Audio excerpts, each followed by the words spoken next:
봉독할 하나님의 말씀 다니엘서 4장 29절에서 34절 말씀입니다. 12달이 지난 후에 내가 바벨론 궁 지붕 위에서 그닐세 나 왕이 말하여 가로되 이 큰 바벨론은 내가 능력과 권세로 건설하여 나의 도성을 삼고 이것으로 내 위엄의 영광을 나타낸 것이 아니냐 하였더니 이 말이 오히려 나 왕의 입에 있을 때에 하늘에서 소리가 내려 가로되 느부갓네살 왕아 너에게 말하노니 나라의 위가 너에게서 떠났느니라. 네가 사람에게서 쫓겨나서 들짐승과 함께 거하며 소처럼 풀을 먹을 것이요 이와 같이 7대를 지나서 지극히 높으신 자가 인간 나라를 다스리며 자기의 뜻대로 그것을 누구에게든지 주시는 줄을 알기까지 이르리라 하였더니 그 동시에 이 일이 나 느부갓네살에게 응함으로 내가 사람에게 쫓겨나서 소처럼 풀을 먹으며 몸이 하늘 이슬해졌고 머리털이 독수리털과 같았고 손톱은 새 발톱과 같았느니라. 그 기한이 참에 나 느부갓네살이 하늘을 우러러 보았더니 내 총명이 다시 내게로 돌아온지라. 이에 내가 지극히 높으신 자에게 감사하며 영생하시는 자를 찬양하고 존경하였노니 그 권세는 영원한 권세요 그 나라는 대대로 이르리로다. 아멘. 사람이 사람답다는 것은 그 사람이 지니고 있는 교양과 인품이 있습니다. 그 사람이 지니고 있는 교양과 인품은 겸손에서 나오는 미덕입니다. 동양문화권에서는 어떤 일을 할 수 있는 능력이 있으면서도 그 일을 부탁하면은 뒤로 물러서면서 못한다고 대답하는 것을 겸손으로 알고 있습니다. 이런 것은 겸손이 아닙니다. 제가 10여 년 전에 겸손이라는 책을 집필하였는데 저는 겸손을 그 책에서 이렇게 정의했습니다. 창조주되는 하나님 앞에서 피조물이 갖는 겸손은 첫째로 창조주 하나님을 경배하는 것입니다. 하나님을 경배하지 아니하는 사람은 하나님 앞에서 교만한 사람입니다. 두 번째로는 겸손은 어떤 일을 만나도 오직 하나님만을 구하는 것입니다. 어렵다고 낙심하지 말고 사람 의지하지 말고 오직 하나님만 구하는 것입니다. 셋째로 겸손은 하나님의 은혜의 조명 아래서 적나라한 자기 모습을 보고 나는 아무것도 아니고 오직 하나님의 은혜만이 크게 보이는 것이 겸손입니다. 그러면은 교만은 무엇입니까? 교만은 하나님의 은혜는 보이지 아니하고 자기를 내세우는 것이 교만입니다. 물은 높은 곳에서 낮은 곳으로 흐릅니다. 하나님의 은혜는 높은 보좌에서부터 흘러 낮은 곳에 있는 겸손한 자에게 머뭅니다. 그러나 교만한 자는 스스로 높아져서 하나님의 은혜를 거절하며 하나님을 대적합니다. 다니엘서 4장에서는 세계를 제패했던 느부갓네살 왕이 너무 교만해서 심판을 받는 내용이 기록되어져 있습니다. 4장 4절 나 느부갓네살이 내 집에 편히 있으며 내 궁에서 평강할 때에 느부갓네살이 편안하고 평강이 있을 때에 그가 꿈을 꾸고 번민이 왔습니다. 느부갓네살이 꾼 꿈의 내용은 이렇습니다. 땅의 중앙에 한 나무가 있는데 높이가 하늘에 닿았습니다. 그 나무의 잎사귀는 아름답고 그 열매는 많아서 만민의 식물이 될 만하고 들짐승이 그 그늘에서 쉬고 공중에 나는 새가 그 가지에 깃들이고 생명이 있는 모든 것이 거기서 식물을 얻고 먹고 삽니다. 꿈을 꾸면서도 생각했을 것입니다. 멋있다. 저 나무는 나야. 나 때문에 세상이 이렇게 아름다워. 내가 다 먹여 살리고 있어. 여기까지는 기분이 좋았습니다. 그 다음 내용은 아주 불안한 심판의 꿈입니다. 하늘에서 거룩한 순찰자가 내려왔습니다. 그 나무를 베고 그 가지를 찢고 그 잎사귀를 떨고 그 열매를 해치고 거기서 쉬고 있는 짐승들을 그 아래서 떠나게 하고 새들을 그 가지에서 쫓아냈습니다. 그리고 명령이 내려졌습니다. 그 뿌리는 남겨두라. 그 그루터기는 철과 놋줄로 동여매라. 그리고 밤하늘에 이슬을 맞게 하라. 그리고는 나무가 사람으로 곧 바뀝니다. 그 사람의 마음이 변하여 사람의 마음 같지 아니하고 짐승의 마음으로 바뀌고 미취광이가 됩니다. 그래서 사람에게 쫓겨나서 소처럼 풀을 먹으며 몸이 하늘 이슬에 젖고 머리털이 독수리 털과 같이 되고 손톱은 새 발톱과 같아서 7대를 지나서 회복된다는 것입니다. 하늘의 순찰자가 내려와 그 나무를 베고 나무에 깃들였던 새와 짐승들이 떠나는 것도 충격인데 당신이 정신병이 걸린다는 것이 또 충격입니다. 그 병은 자기가 스스로 짐승이라고 하는 병입니다. 방에서 자라고 이부자리를 펴주면은 외양간에 가서 짐승과 같이 잡니다. 정신분열증이 걸렸습니다. 그러다가 교만이 무너지고 회개가 이루어지면서 하늘을 바라볼 때에 회복된다는 꿈을 꾸었습니다. 꿈을 깨고 느우한살 왕은 번민합니다. 편히 있고 평강할 때에 하나님이 꿈을 주어서 고민이 생겼습니다. 왜 하나님은 그대로 두지 그러실까? 잘 나가고 있는데 왜 나를 흔들지?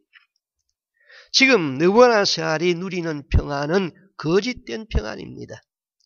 곧 그에게 무서운 징계가 있는데 그것을 모르는 평안입니다. 예수님 당시에도 그런 도시가 있었습니다. 예수님이 감람산에서 예루살렘 성을 보시고 우셨다고 했습니다. 누가복음 19장 41절 이하의 말씀입니다. 가까이 오사 성을 보시고 우시며 가라사대 너도 오늘날 평화에 관한 일을 알았다면 좋을 뻔하였거니와 지금 네 눈에 숨기웠도다. 날이 이를지라 네 원수들이 토성을 쌓고 너를 둘러 사면으로 가두고 또 너와 및 그 가운데에 있는 네 자식들을 땅에 메어치며 돌 하나도 돌 위에 남기지 아니하리니 이는 권고받는 날을 네가 알지 못함을 인함이니라. 지금은 그 도시가 평화롭습니다. 그런데 앞으로 34년 후에 완전히 돌 위에 돌 하나도 남기지 않고 로마인의 손에서 멸망당하는 그 도시를 미리 보시고 예수님은 우셨습니다.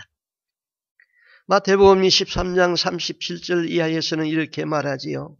예루살렘아 예루살렘아 선지자들을 죽이고 너에게 파송된 자들을 돌로 치는 자여 암탉이 그 새끼를 날개 아래 모음같이 내가 네 자녀를 모려 한 일이 몇 번이냐. 그러나 너희가 원치 아니하였도다. 보라 너희 집이 황폐하여 버린 바 되리라. 왜 이런 일이 일어난다는 것입니까? 이는 권고받는 날을 알지 못함을 인함이라. 회개할 기회를 주었다는 것입니다.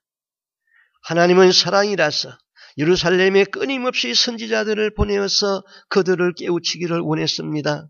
그러나 그들은 회개를 외치는 선지자들을 죽이면서 회개를 거절했습니다. 예수님의 예언대로 그로부터 34년 후에 예루살렘은 로마에서 파송된 티토 장군에 의하여서 완전히 폐허가 됩니다. 성전도 무너지고 모든 주민들은 거기 살지 못하도록 다 옮겨버립니다. 완전 폐허의 도시가 되었습니다. 자동차에나 건물에 센서라는 것이 있습니다. 집안에 연기가 차면은 센서가 있기에 화재 경보가 울립니다.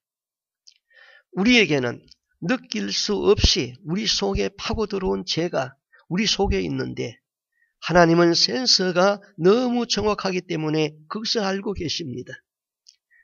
우리는 내가 생각은 하였지만은 행치 않은 것은 죄라고 생각지 않습니다. 그것도 죄입니다. 알고도 행치 않는 선 그것도 죄입니다. 마음에 품고 있는 미움도 죄입니다. 형제를 미워하는 자는 이미 살인한 자라고 성경은 말하고 있습니다.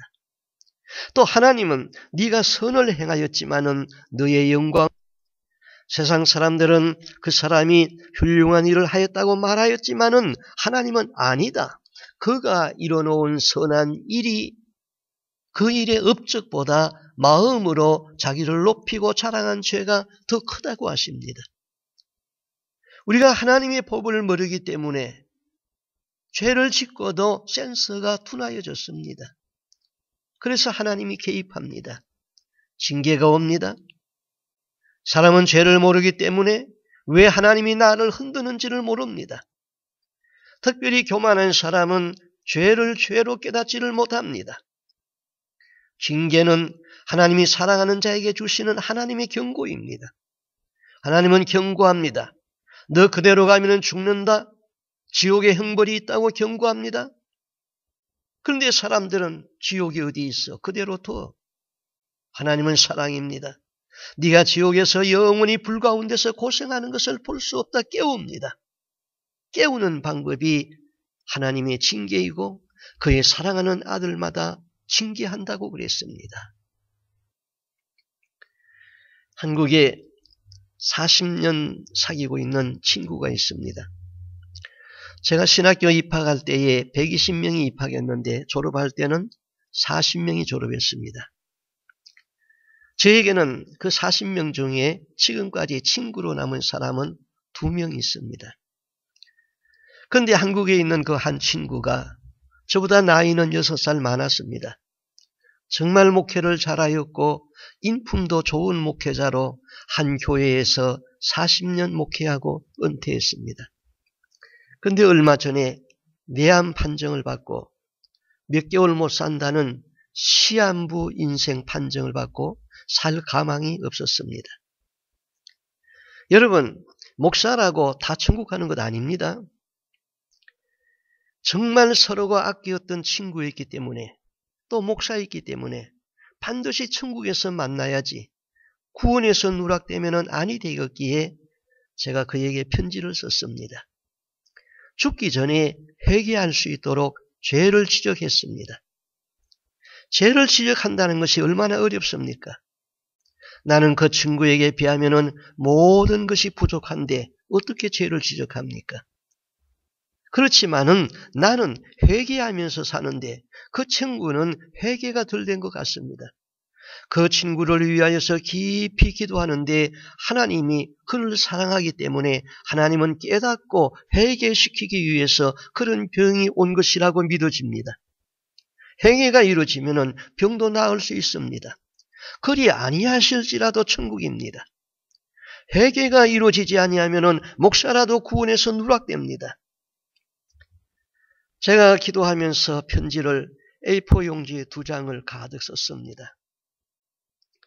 죄를 이렇게 지적했습니다. 잘 나가는 목사로서 부흥에 많이 다니고 사례비를 받아 챙겼다. 그것은 죄다. 복음은 거저 받았으니 거저 줘야지. 복음을 돈 받고 파는 것은 죄라고 했습니다. 당신이 교회에서 받은 사례와 신학교 강의하면서 받은 사례는 합당한 사례를 받았다 할지라도 부흥에 나가서 부흥해주고 돈 받은 것은 복음을 돈 받고 파는 것입니다. 그 다음 2번째, 당신은 아지 못하고 수많은 장례 예배를 드렸다. 나도 과거에 그랬다. 그러나 성경을 자세히 보고 깨달으니 성경에는 퓨뉴럴 서비스, 그 나라의 문화에 따라서 장례식은 있을 수 있어도 퓨뉴럴 워십 서비스, 장례 예배는 없다. 부정한 시체를 놓고 예배하는 것은 하나님이 받지 않는 것이고 그것은 우상숭배의 죄와 같다. 어떤 사람은 어떤 교회에서는 시체를 교회 성전 안에까지 들어와서 성찬식 하는 그 성찬대 위에다가 시체를 올려놓고 예배 드리는 그런 교회도 있습니다. 시체는 부정한 것입니다. 부정한 것을 앞에 놓고 예배 드리면은 우리는 찬송하고 기도 드린다고 했지만은 하나님은 죽은 자로 인하여서 예배하고 부정한 시체를 두고 예배하는 것이기에 받지 않습니다. 이것은 한국 교회가 교단 교리에 속은 것입니다. 우리가 태어나니까 우리의 선배들이 그렇게 해왔습니다. 그러나 익숙하다고 옳은 것은 아니라고 지적했습니다. 세 번째, 목회를 하면서 정말 저 영혼이 천국 들어갈 수 있겠는가 하는 영혼에 대한 깊은 관심이 없는 교회 성장은 영혼 구원보다 자기 위치를 더 많이 생각하고 목회하였다는 것입니다. 우리는 우리의 생각을 감찰하시는 하나님 앞에서 이 문제에 인정받을 수 있는 목사님이 많지 않다는 사실입니다. 영혼에 대한 깊은 관심이 없이 목회하였다면 이 또한 회개할 죄인 것입니다. 네 번째, 구원은 믿음과 행위가 분리될 수 없는 하나입니다. 그런데 교회마다 믿음은 잘 가르쳤지만은 회개를 가르치지 않기에 예수는 믿고 교회는 나오지만은 온전한 회개가 이루어지지 않아 성도들이 구원에서 나오된다는 사실입니다.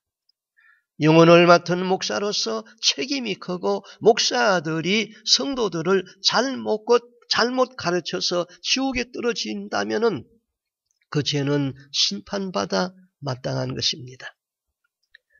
이런 내용의 편지를 보내고 계속 중보기도했습니다. 나의 편지를 받고 친구는 벽에가 젖도록 울었답니다. 병에서 일어나지 못할 줄 알았는데 회개가 이루어지고 병에 차도가 있어서 미국까지 왔습니다. 만나서 그와 함께 식사하면서 그가 회개한 간증을 하는데 그 간증을 들으면서 같이 울었습니다. 그 친구가 만나서 회개한 이야기를 하는데 은퇴한 교회에서 예배 시간에 나는 목회하면서 목사인 내가 하나님이 원치 않은 방법으로 목회하였다고 간증했는데 본인도 울고 성도들도 울고 눈물바다가 되었다고 했습니다. 회개가 영혼을 살립니다. 얼마 전 소식이 왔는데 이제 암이 더 이상 자라지 않고 있다는 것입니다. 그래서 시한부 생명을 넘기고 지금도 기도하면서 살아가고 있습니다. 일생을 목회한 주의 종이 회개가 이루어지고 천국 들어가면은 주님이 얼마나 기뻐하실까요?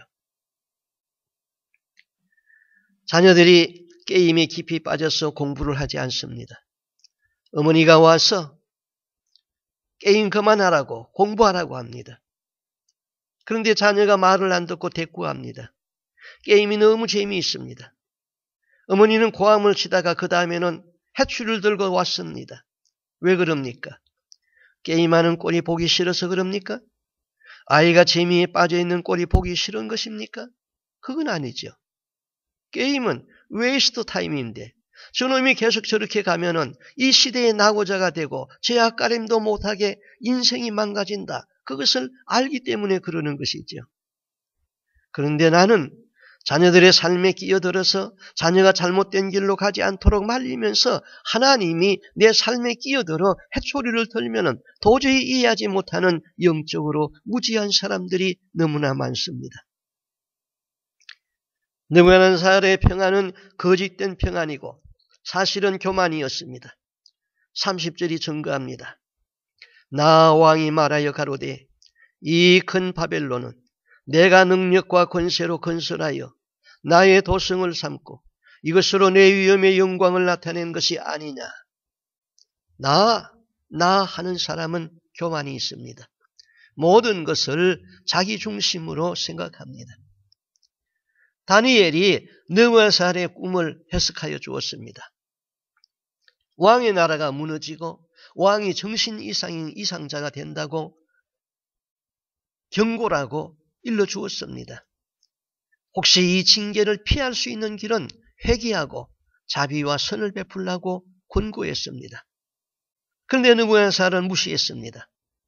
27절 그런즉 왕이여 나의 가난한 것을 받으시고 공의를 행함으로 죄를 속하고 가난한 자를 긍휼히 여김으로 죄악을 속하소서. 그리하시면은 왕의 평안함이 혹시 장구하리이다 하였느니라. 나의 가난한 것을 받으시고, 이 말은 다니엘이 하는 말이지만은 다니엘의 입을 통하여서 하나님이 느부갓네살에게 하는 간청입니다. 제발, 제발입니다. 제발 너는 그 경지에 가지 말라는 안타까움입니다. 우리가 하나님의 말씀에 반응하는 방법이 다양하지요. 첫째, 하나님은 우리가 변함없이 하나님만 바라보고 깨끗하게 사는 삶을 기대합니다. 다니엘이나 요셉이나 사무엘은 그렇게 살았습니다. 하나님은 우리가 그리스도의 장성한 분량에 이르도록 성장하는 것을 원합니다. 에녹이나 노아나 그들은 당대의 거룩한 사람으로 온전하게 하나님을 섬기면서 살았습니다. 두 번째, 하나님이 방향 수정을 할 적에 고치는 사람입니다. 우리는 많이 빗나갑니다. 경건하면은 율법주의에 빠지기 쉽고 조금 자유를 주면은 방종합니다. 사람 중심으로 신앙생활하는 인본주의 신앙이 많습니다. 하나님도 믿고 우상도 섬기는 혼합주의 신앙이 의외로 많습니다. 계속 빗나가는 인생입니다. 하나님은 그때그때 방향 수정을 원합니다. 여기까지만 해도 괜찮습니다. 아브라함도 야곱도 베드로도 처음부터 완전하지 않았습니다. 하나님을 알아가면서 많은 수정을 거치면서 마지막에 승리한 것입니다. 많은 신앙인들이 여기에 속합니다. 세 번째, 일을 당하고 돌이키는 사람이 있습니다. 건강 깨지고 돌이키는 사람, 사업 망하고 돌이키는 사람, 가정 다 깨지고 돌이키는 사람이 있습니다. 인생은 다 망가지고 돌이키는 사람입니다. 좀 우둔한 것이죠. 남자들은 철들고 노망한다는 그런 말 있잖아요. 하나님은 거기까지 가지 않기를 원합니다. 말씀에서 도전받는 교회가 아름답습니다. 영적으로 충고하면은 받아들이는 교회가 아름다운 것입니다. 네 번째, 끝까지 돌이키지 아니하는 사람들이 있습니다. 그때 하나님은 육이라는 단어를 씁니다. 상실이라는 단어를 씁니다. 로마서에 보면은 그들을 상실한 대로 버려둔다는 말을 사용합니다. 로마서 1장 23절 24절 썩어지지 아니하는 하나님의 영광을 썩어질 사람과 금수와 버러지 형상의 우상으로 바꾸었느니라. 하나님의 형상으로 창조된 사람이 하나님께 영광을 돌려야 하는데 사람의 손으로 만든 우상에다가 영광을 돌린다는 이야기죠. 그래서 이렇게 말합니다. 24절 그러므로 하나님께서 저희를 마음의 정욕대로 더러움에 내어버려 두사 저희 몸을 서로 욕되게 하였으니 더러움에 내어버렸다고 그랬습니다. 로마서 1장 26절 이를 인하여 하나님께서 저희를 부끄러운 욕심에 내어버려 두었으니 곧 저희 여인들도 순리대로 쓸 것을 바꾸어 영리로 쓰며 이 부끄러운 욕심에 내어버렸다. 동성애하는 죄를 지적한 것입니다. 거기에 아주 버렸다는 것입니다. 28절 또한 저희가 마음에 하나님 두기를 싫어하며 하나님께서 저희를 그 상실한 마음대로 내어 버려두사 합당치 못한 일을 하게 하였으니 상실한 마음대로 내어 버렸습니다. 하나님이 버려서 유기한 인생은 세상에서는 잘 나간다 할지라도 그것은 위장된 복이고 축복이 아니라 심판인 것입니다. 하나님은 느부갓네살에게 1차 꿈으로 경고를 주었습니다. 그런데 본인은 평안하다고 생각했습니다. 자기는 평안한데 하나님 보시기에는 교만이었고 그대로 놔두면 영혼이 망가질 수밖에 없는 것을 아시고 경고를 주셨습니다. 느부갓네살이 꾼 꿈 이야기는 복잡하게 해석할 필요가 없는 단순한 꿈입니다. 누구나 해석이 가능한 꿈이었습니다. 다니엘의 꿈을 해석하여 주었습니다. 다니엘의 꿈 해석을 통하여 2차 경고를 주었습니다. 그런데 이런 경고를 다 무시하였더니 결국 징계가 떨어졌습니다. 28절 말씀입니다. 이 모든 일이 다 느부갓네살 왕에게 임하였느니라. 이 모든 일이 계속 경고를 무시하였더니 이 모든 일이 나 느부갓네살에게 임하였느니라. 그런 꿈을 꾸고 다니엘을 통한 확실한 해석을 들었는데 어떻게 이 지경까지 되었느냐 이상하지 않습니까? 여러분이 꿈을 꾸었습니다. 꿈을 꾸고 난 뒤 처음에는 조심해야지, 교만하지 말아야지 하였으나 시간이 지나면서 잊어버립니다. 우리에게 심각한 것은 은혜를 못 받은 것이 아니라 곧 잊어버리고 이전의 삶으로 그냥 돌아간다는 사실입니다. 시간과 함께 잊어버립니다. 설마하고 무시합니다. 이것이 문제입니다. 느부갓네살은 왜 그런 경고를 무시하고 있다가 이 지경까지 되었을까? 그 대답이 29절 이하입니다. 12달이 지난 후에 내가 바벨론 궁 지붕에서 거닐세 나 왕이 말하여 가로되 이 큰 바벨론은 내가 능력과 권세로 건설하여 나의 도성을 삼고 이것으로 내 위엄의 영광을 나타낸 것이 아니냐 하였더니 왕궁 지붕을 거닐면서 바벨론 성을 내려다보는 순간에 속에 있던 교만이 그대로 표출되었습니다. 교만한 생각이 마음에 들어올 적에는 걷잡을 수가 없습니다. 내 인생은 내 것이고 내가 주인이고 내가 나의 능력과 권세로 이 도성을 건설하고 나의 도성을 삼았다. 느부갓네살은 왕궁 지붕에서 이런 생각을 했습니다. 왕궁 지붕이 말썽입니다. 왕궁 지붕에서 말썽을 일으킨 또 한 사람이 있죠. 다윗이 왕궁 지붕을 거닐다가 내려다보니까 알몸으로 모욕하는 충신 우리아의 아내 밧세바가 눈에 들어왔습니다. 다윗은 음욕이 일어나서 밧세바를 왕궁으로 불러들였습니다. 그를 임신시키고 그 죄를 은폐하기 위하여 그녀의 남편 우리아를 전선의 최전방에 세워서 그를 전사시키라는 명령을 내립니다. 그리고 밧세바를 구제나 하듯 자기 아내로 데리고 왔습니다. 하나님은 선지자 나단을 보내서 다윗의 죄를 지적했습니다. 다윗은 즉시 회개하고 용서는 받았습니다. 그러나 그의 왕정 후반은 죄값을 치르는 고난의 길을 걸어야 했습니다. 다윗이 지붕에 올라갔다가 일이 벌어졌어요. 여러분, 가급적이면은 지붕 옥상에 올라가지 마세요. 지붕에 올라가면은 왜 교만해집니까? 내려다보니까. 사단이 예수님을 성전 꼭대기에서 세상을 내려다보게 했습니다. 내려다보니까 세상 영광이 다 보입니다. 내게 절하라. 이거 다 줄게. 교만은 내려다보는 것입니다. 내려다보면은 영적인 문제가 있습니다. 내려다보면은 저 사람의 문제가 보입니다. 저 사람 나보다 못하다. 그러면은 나에게 영적인 문제가 있다는 것입니다.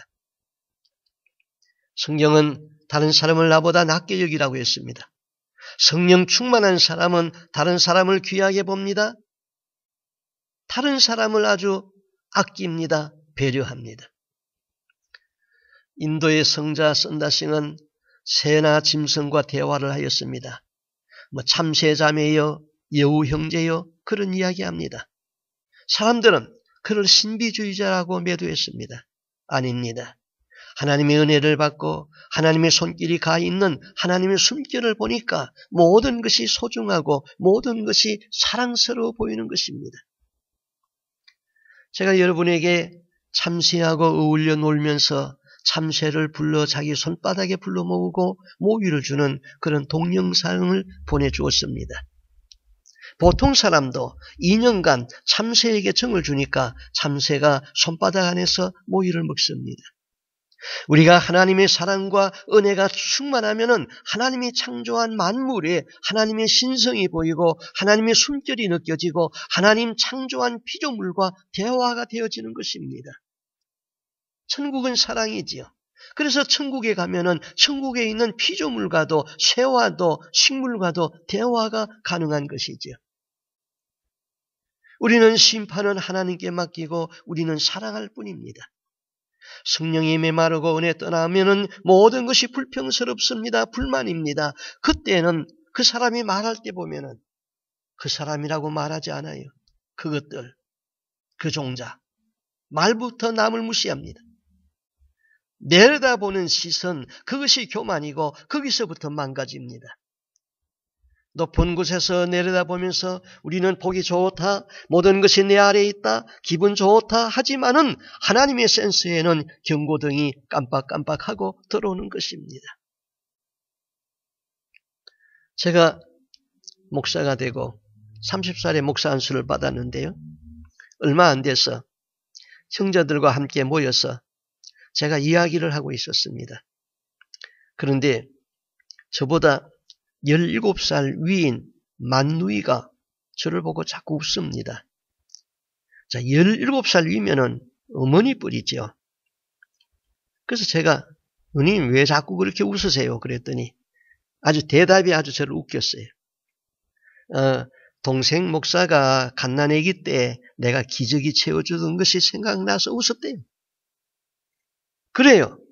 나보다 17살 연장이면 어머니 같죠. 내가 삐삐 울면서 똥 싸고 오줌 싸고 그래서 누이가 기저귀 바꿔주는데 이제 목사 되었다고 설교하고 있는 폼이 대견스러우면서도 우스운 것이죠.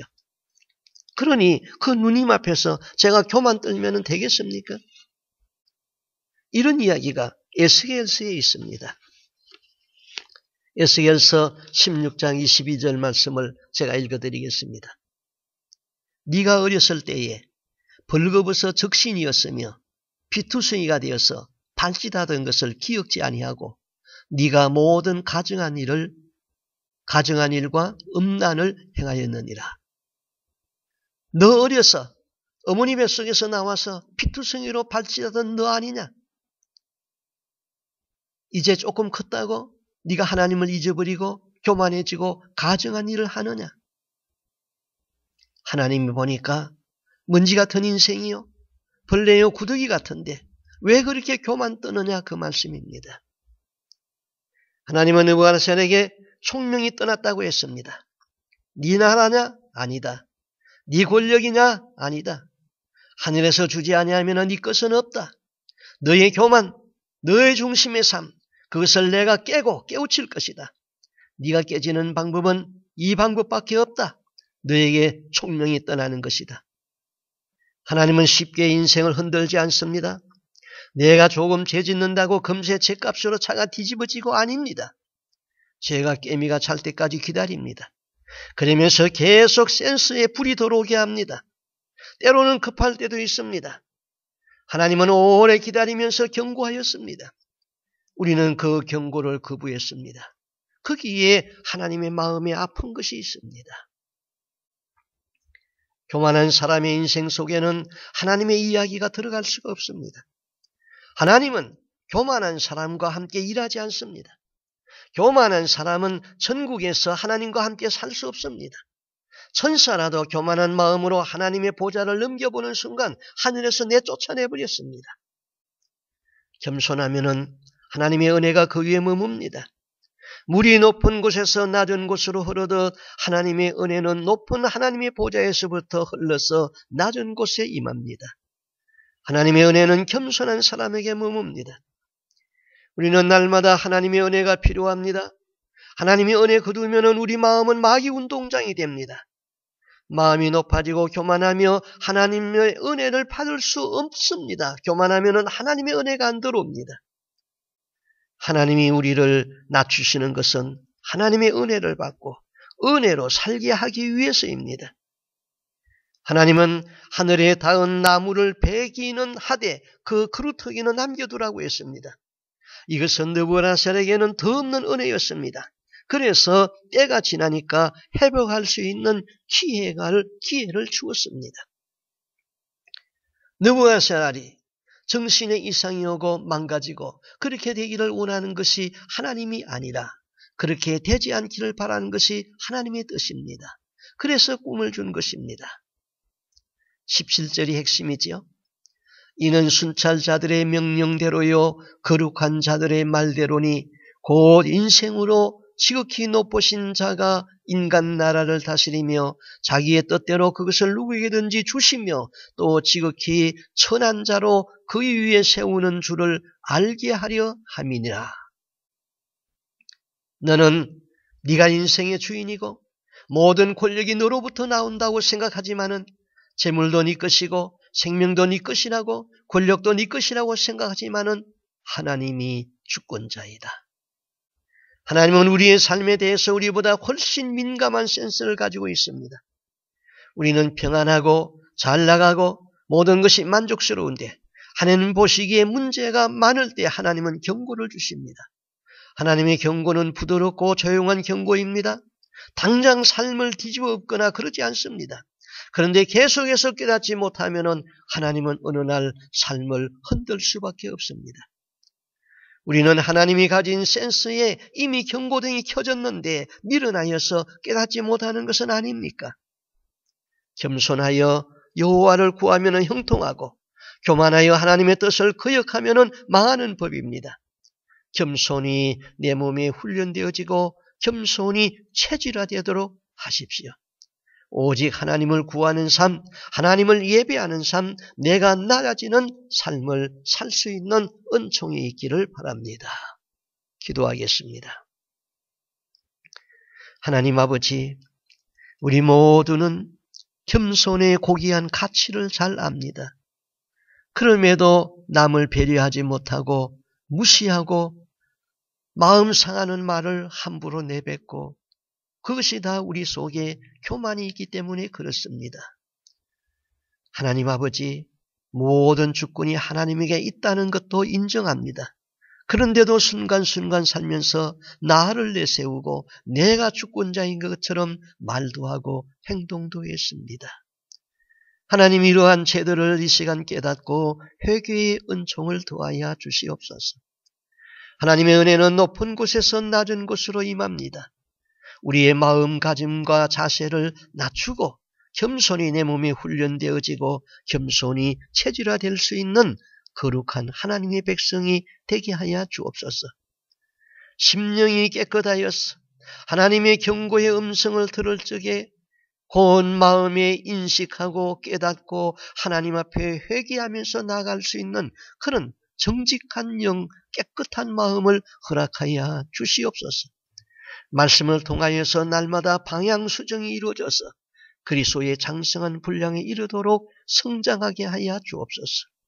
우리가 믿음으로만 구원받는 것이 아니고 믿음과 회개를 통하여서 구원받는 것을 깨닫고 날마다 회개하며 사는 삶 속에 살다가 성령의 조명에서 날마다 깨달으며 살다가 이후에 다 천국에 들어갈 수 있는 거룩한 백성이 되기를 간절히 소원하옵고 이 모든 말씀을 예수님 이름으로 기도하옵나이다. 아멘.